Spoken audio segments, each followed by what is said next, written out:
I think Ireland as a country and its kind of history is something that a lot of people feel, well, in Britain especially, I think they very much feel, you know, it's a foreign country, despite being kind of right next to it. I think there are a lot of people who might, especially Marxists, who might, you know, feel like they know more about the Russian Revolution and about the German Revolution than they do about the Irish Revolution, despite it being so geographically close and so kind of politically intermingled as well, when it comes to kind of 20th century history and earlier. And yeah, I definitely recommend Alan's book, Ireland, Republicanism and Revolution. It gives, I guess, a much kind of longer view of Irish history than I'm going to give here, which is about kind of just the a period in the early 20th century. And the kind of development of a lot of these ideas are about, you know, Irish republicanism, and obviously the development of a kind of Marxist tendency in Ireland as well.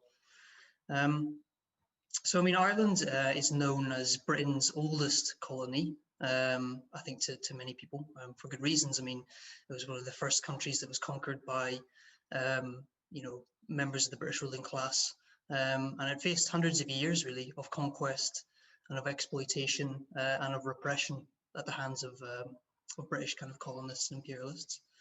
And it was always held in a state of colonial underdevelopment. You know, Ireland was, and still is really in a lot of ways, a largely agricultural society, just kind of forced really to feed Britain's own industrial revolution, allowing absentee landlords, you know, based in England or in Scotland, to grow fat, you know, off the sweated labour of Irish peasants. And this colonial oppression, of course, produced, you know, numerous atrocities. It's a long and bloody history, which we'll not get into in too much detail. I think it's enough to say, you know, Lenin, he commented once that the exploitation of the Irish peasantry showed the depths of cruelty to which even the liberal bourgeois would go in their kind of colonial expansions and conquests. You know, the greatest and most famous, I suppose, of these atrocities was the Great Irish Famine of 1845 to 1849. You know, millions of people died or emigrated. You know, they left Ireland, producing this, you know, big Irish diaspora that exists around the world. And you know, Ireland's population is still not recovered from that famine. In fact, you know, population studies think that Ireland's population probably won't recover from, you know, the famine in the 1840s until about 2050, so about 200 years later, really. Shows how devastating really it was.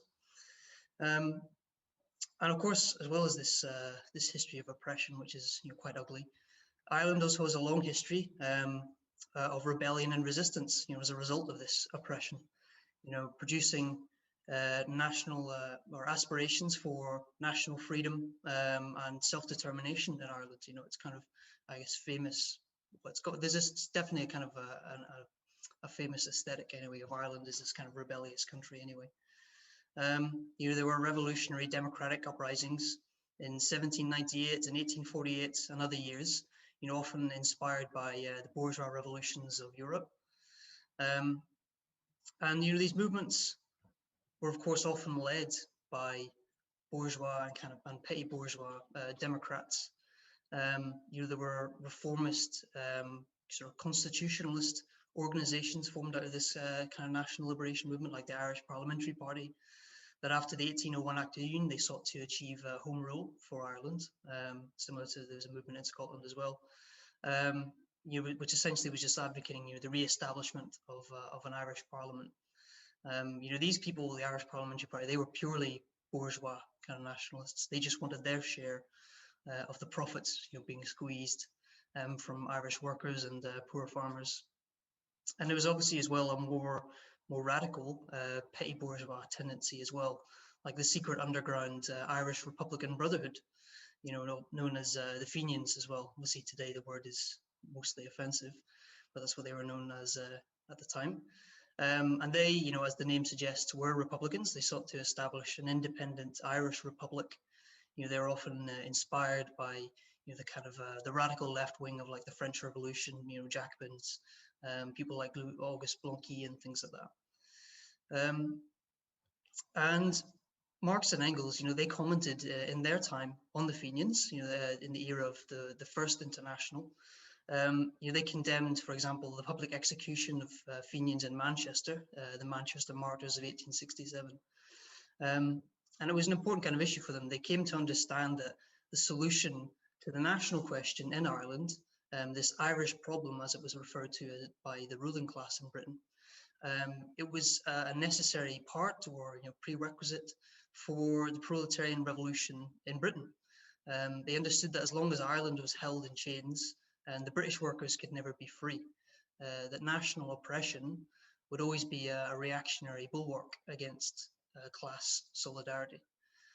So this forms, part of the Marxist position on the national question up to today, that the social liberation of the working class and the national liberation of oppressed peoples are fundamentally intertwined. And that's why, as Marxists, we stand for the slogan of the right of nations to self-determination. This is a democratic demand that can only be guaranteed, we think, on the basis of international socialism. And it was through his own direct experience of the bourgeois revolutions in Europe in 1848 that Marx discovered, the deeply reactionary nature of the bourgeoisie, even in these nationally oppressed countries.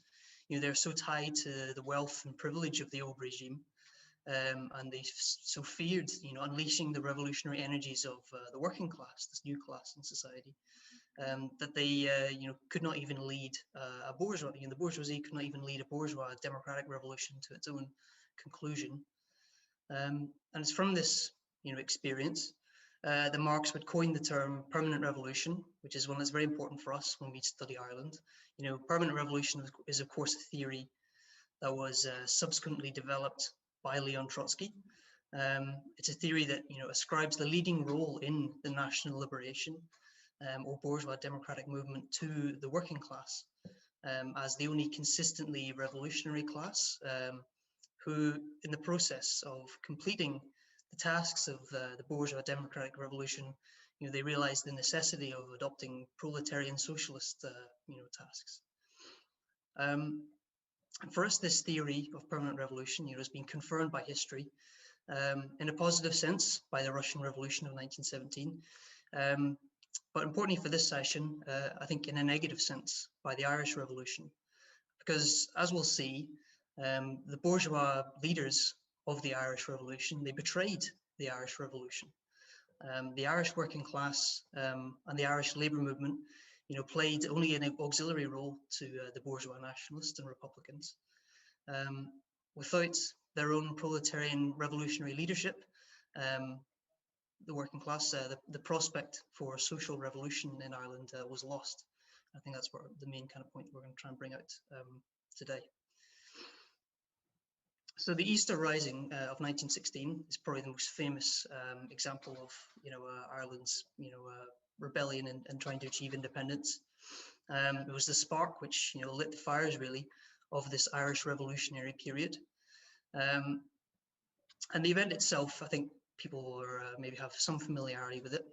But, the Irish Volunteers, a kind of armed group, nationalist group, and the Irish Citizens Army, they attempted to provoke a general uprising against the British in Ireland by staging an insurrection in many of its kind of towns and cities. It was in Dublin where the main fighting took place, where members of the Irish Volunteers and the Citizens Army, they read out the famous proclamation of the Irish Republic, which declared Ireland a free country, independent from Britain. And they read that outside, the General Post Office, very famous kind of image, and they fought British troops for control of the streets in Dublin. Now, the Irish Citizens Army is a bit more interesting to us as Marxists, because it was not just an armed nationalist group like the Volunteers were, but it was the armed wing of the Irish Transport and General Workers Union, a trade union. And it's sometimes called, the world's first Red Army, or the world's first Red Guard, the first instance of an armed kind of body of workers. To be a member of the ICA, you had to be a member of a trade union, you had to pay your kind of dues and so on. And they were formed for this express purpose of defending workers.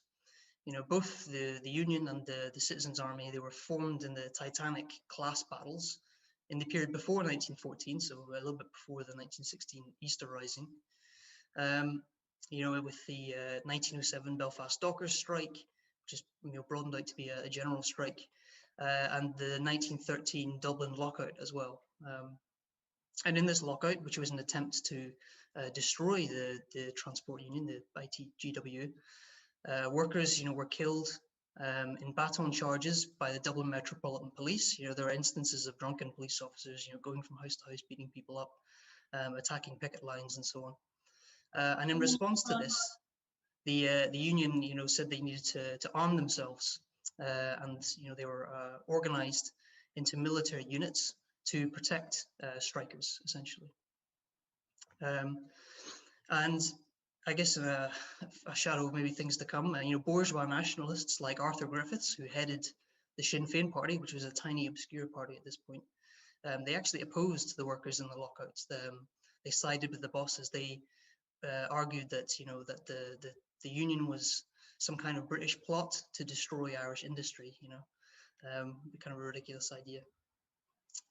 And it was James Connolly, Ireland's perhaps most famous revolutionary, Marxist at least, who would come to lead the Irish Citizens Army and be the main military commander in Dublin on the day, or in the few days of fighting in Easter 1916, and laid many of the plans for the uprising as well.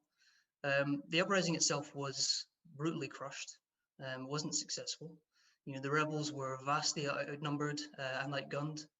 The British Army, shelled, destroyed the entire city centre of Dublin, which the volunteers, they didn't expect them to do. Dublin at this time was, one of the great kind of colonial capitals like Liverpool or Glasgow, or well, British imperial capitals, I guess. The destruction of the city centre of Dublin was so great. Nothing like it had in fact been seen. This is in the middle of World War I, of course, but nothing like it had been seen since the Napoleonic Wars and the destruction of Moscow or Copenhagen. And thousands of civilians were killed in the crossfire of British machine guns. It was a huge disaster, really. A blunder on behalf of the British, as well as a field uprising on behalf of the insurrectionists. But the failure of the uprising was not just due to the kind of poor planning or anything necessarily. It was largely due to the fact that most of the Irish volunteer troops, most of their actions had been called off. They were supposed to parade on Easter morning all throughout the country, and then this declaration would be read out, and they would seize control of all the kind of major places in the country. But there was a countermanding order, issued at the kind of 11th hour by Owen O'Neill, one of the heads of the Irish Volunteers, which meant that only a minority of the available forces kind of turned out. And importantly for us, when it comes to Marxists analysing an insurrection of this type, there was no general uprising provoked by this, because of what we would say was a kind of premature social situation. The period before 1914 was one of, like I mentioned, those kind of big, bloody kind of class struggles, but that kind of was cut across by the beginning of the First World War in 1914. It was Lenin who commented. Lenin and Trotsky, they both defended the Easter Rising against certain Marxists like Plekhanov and so on, who said it was just a putsch and it was just a ridiculous kind of nationalist attempt at some sort of coup. They said it was a heroic episode. And Lenin, he commented, that the misfortune of the Irish was that they have risen prematurely when the European revolt of the proletariat has not yet matured. James Connolly, he insisted on it. However, he felt the urgency of trying to stop the war. He took as a minority of Marxists in the world did. He took the declarations of the Second International and the Workers' Parties before the First World War seriously. This plan that they said, if there was going to be a war, then there should be a European-wide uprising of the working class to stop the war. And in Lenin's words, transform the imperialist predatory war into a civil war of class against class. And that was kind of Connolly's perspective, I think, for the Easter Rising in trying to do that. He wanted to stop the war, and importantly, to prevent the introduction of conscription in Ireland as well, which would have been a disaster for the Irish working class. And the nationalists, they took part because, I think some of the nationalist leaders, they had this romantic idea of sacrificing themselves to set an example, as previous kind of rebellions in 1798 and 1848 had done. This crisis, however, the kind of international crisis, this European revolt of the proletariat, as Lenin called it, would mature, of course, by 1917 with the outbreak of the Russian Revolution. Its rapid kind of spread around Europe to Germany and other places. And it was this that really brought the First World War to an end, as they'd kind of predicted.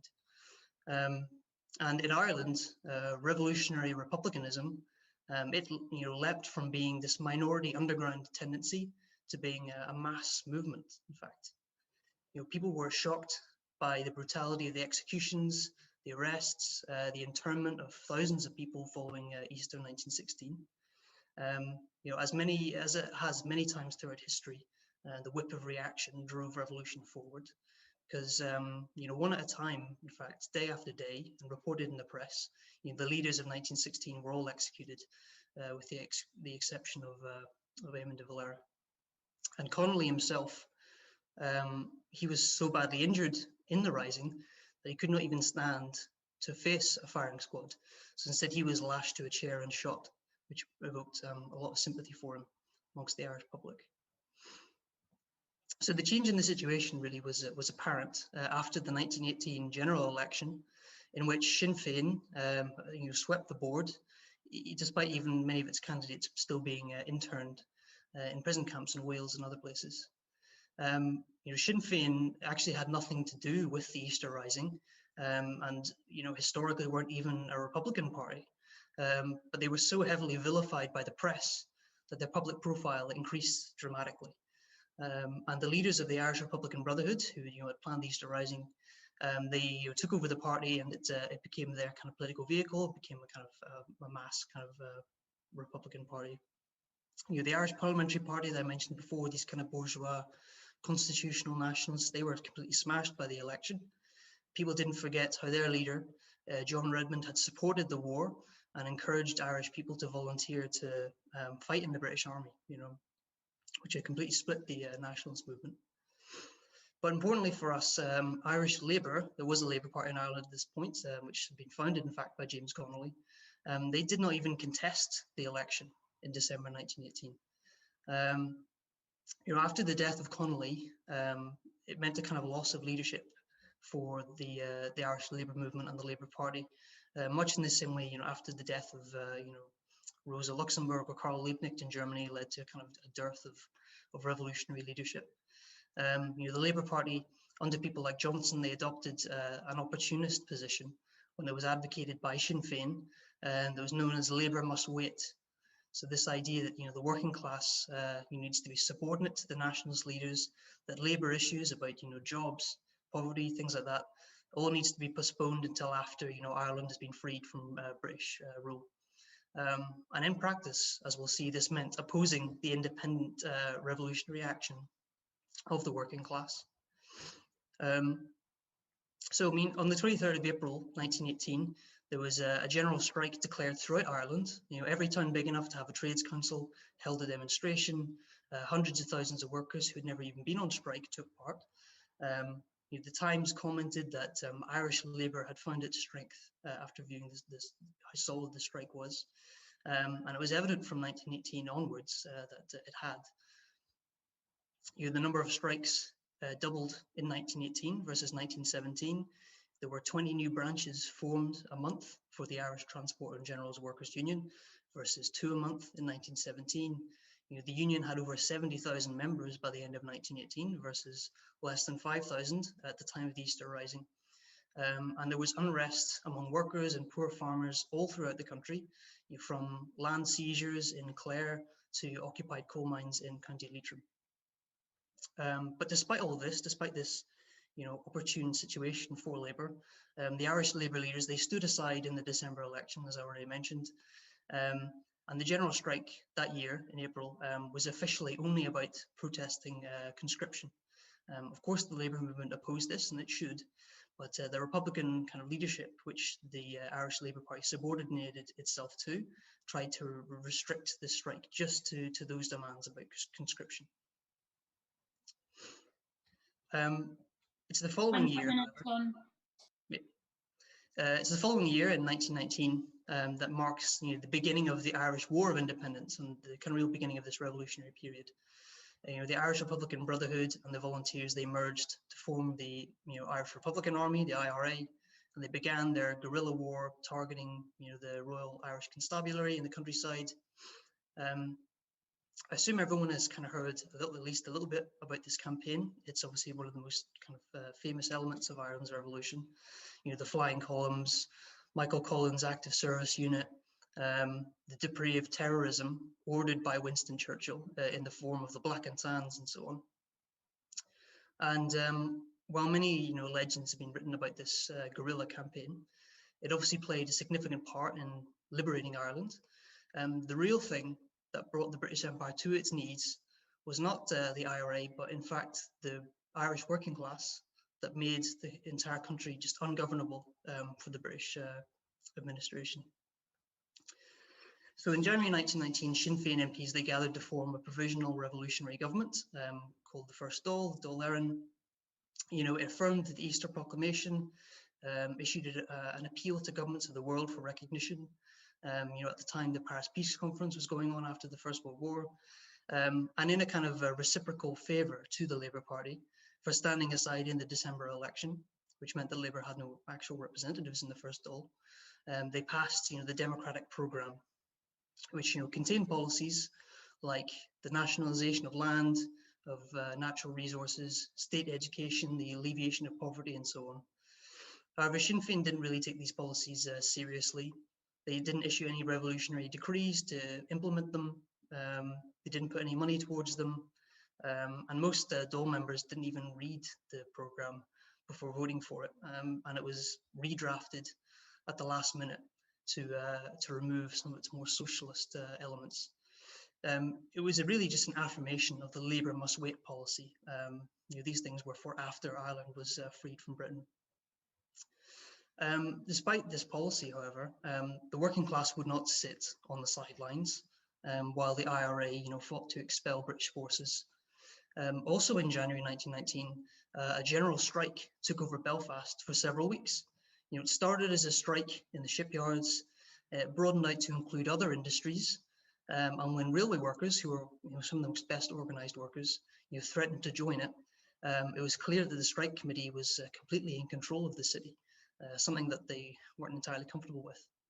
The Lord Mayor of Belfast, he said as much, that he had lost control of the city. And reactionary unionists, they called on their loyal subjects to stand guard against Bolshevism in the city. The Manchester Guardian, in fact, even called it a Soviet. And this term, obviously coming from the Russian Revolution, would be adopted consciously by Irish workers in April 1919 in the famous episode of the Limerick Soviet, which has been revived somewhat in recent years. It was very well covered at the time in the press, and it's a kind of an interesting episode. So in Limerick, 14,000 workers and their families, most of the town's 38,000 population, they demonstrated against British militarism. It was a political strike against the imposition of a draconian militarized police state in their town, where workers had to get, special passes to go to work and so on. During the strike, workers, they took over the food supply of the town. They expropriated grain from Canadian ships. And bakery workers who took over their workplaces, they inscribed on the walls, this was the workers' Soviet mills. We make bread, not profits. And when the town began to run out of money, the strike committee even printed their own currency to try and to pay for everything. So the town, in Limerick, it was completely defiant. The police were unable to control the situation. They were unable to get reinforcements even, because the country was overrun by disturbances, as they called it. This heroic episode, however, it ended in an unpopular compromise, mainly because of a lack of outside support, either from the revolutionary government, the Dáil or from the labour movement. The labour leaders, they refused to call a general strike across the whole country to support the Soviets, despite the fact that there was a risk of it being besieged and starved out essentially. And they were unwilling, to take the initiative from Sinn Féin and from the revolutionary, the Dáil, who, in fact, they kind of opposed the Soviets. They didn't want these kind of independent, spontaneous working class uprisings happening, and rather than, what it was, which was, a citywide strike where the workers were in power, they portrayed the movement as an Irish town that was besieged by British forces. And they even absurdly put together this plan to evacuate the town. I mean, can you imagine like a strike happening and then proposing to evacuate the picket lines or something? And the strike was eventually ended through negotiations that were facilitated by the local Catholic bishop, which enraged many workers. They tore down posters and stuff that declared the strike was over, but they were all had to go back to work. And another kind of episode of betrayal like this, followed a year later in 1920. There was another solid national strike all throughout the country, which was about protesting and trying to get the release of Republican hunger strikers. The Manchester Guardian, again, it commented that it was no exaggeration to trace a flavour of proletarian dictatorship in the strike movement. With the aims of the strike limited, however, just to hunger strikers by Sinn Féin and by the labour leaders, the strike was again called off once the hunger strikers were released from Mountjoy prison.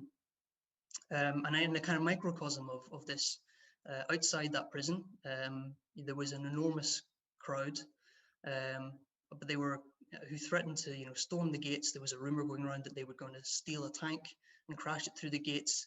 They were fraternizing with the British soldiers who were hesitating, but they were all kind of convinced to leave and to go home by a group of Sinn Féin politicians and Catholic priests as well.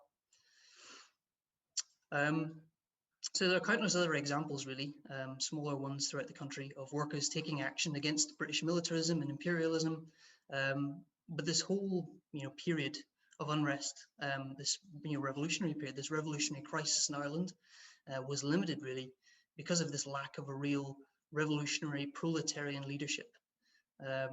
The greatest betrayal of the Irish Revolution, however, and one that would directly lead to reaction and the end of this revolutionary period, came with the acceptance of the partition of Ireland in 1921. It's breaking up into North and South.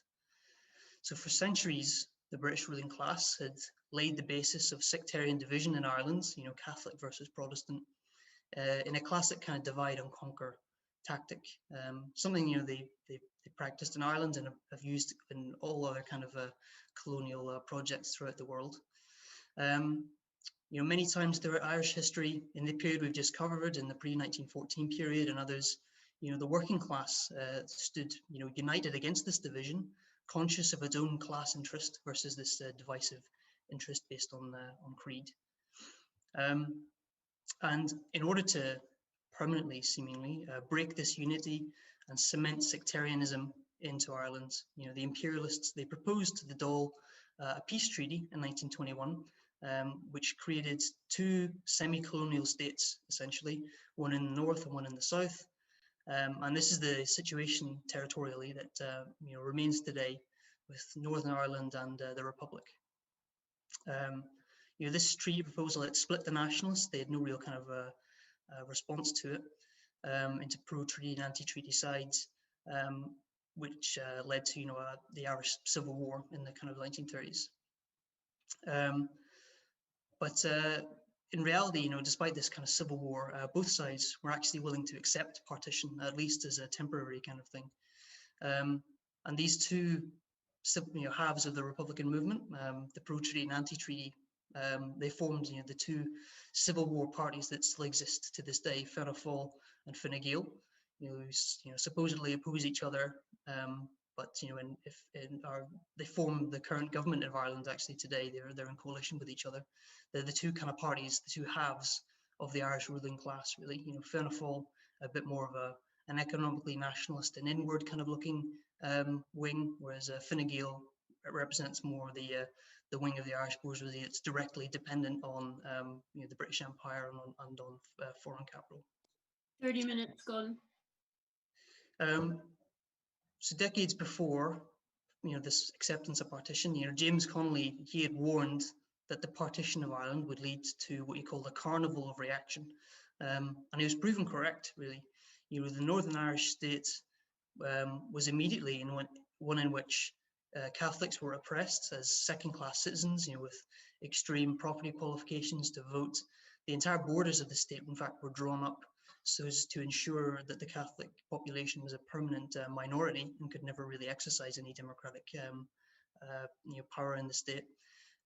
And all this, of course, laid the basis really for the Troubles later in the 20th century. And in the south, where the Irish Free State was formed, later just renamed to the Republic, there was a reaction against labour and the trade unions, breaking up of strikes of trade unions. Trade union membership went down, and most notably, especially after the anti-treaty side, Fianna Fáil, led by Eamon de Valera, once they entered government, the Catholic Church was included, constitutionally in the country's education and healthcare system, something which the original founders of the state never really envisaged.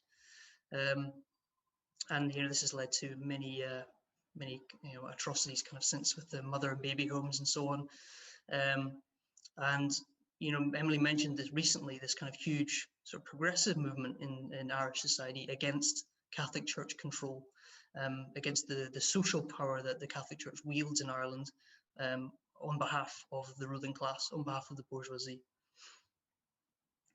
Those in the Republican and Labour movements who were close to James Connolly's ideas at the time, they warned against the acceptance of partition and the Anglo-Irish Treaty, but the Labour Party and trade union leaders, they took essentially an ambivalent approach, which was just viewed by most people as de facto support for it. And thus, Ireland's revolution, this revolutionary period of 1918 to sort of 1921, it was cut short, really, by the betrayals, I think, of these bourgeois nationalists and the kind of opportunist Labour leaders. Had there been a Bolshevik party, for example, in Ireland in this period, it could have, I think, turned out very differently. By following a kind of Marxist policy of putting no trust in the so-called national bourgeoisie, who in the epoch of imperialism were ultimately tied to the interests of imperialism, and pushing the working class to the forefront of the struggle for national and social liberation, as James Connolly envisioned, Ireland could have formed a workers' state, or at least helped form one, and provoke a revolution in Britain, perhaps, which could have helped break the isolation of the Russian workers' state. That didn't come to pass, however, and a much uglier history, I think, followed from 1921. But despite that, I think there are many lessons for us to take for future struggles, and I hope everyone feels enthused to study a bit more about Irish history and about the struggle for independence.